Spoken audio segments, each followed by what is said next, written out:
A single mother with 3 kids spent just $800 to buy an old house, planning to fix it up and keep living there.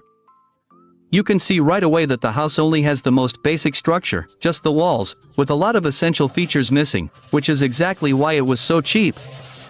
To make sure it was even livable, she went inside to check everything carefully.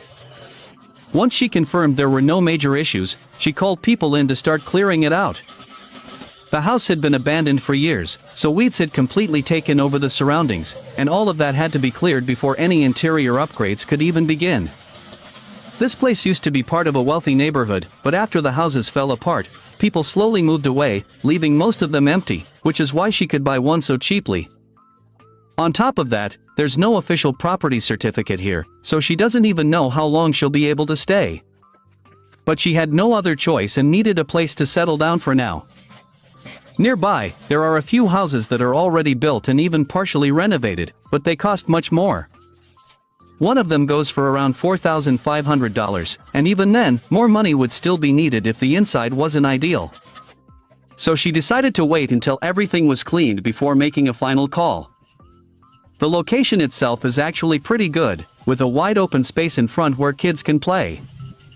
The ground isn't concrete, but it's solid enough to use, and there aren't too many weeds to begin with. As the cleanup continued, the differences between the two houses became clearer.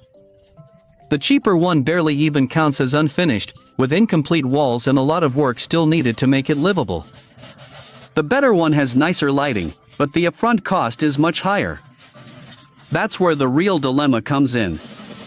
Since she needs to move in as soon as possible, choosing the more finished house might make more sense.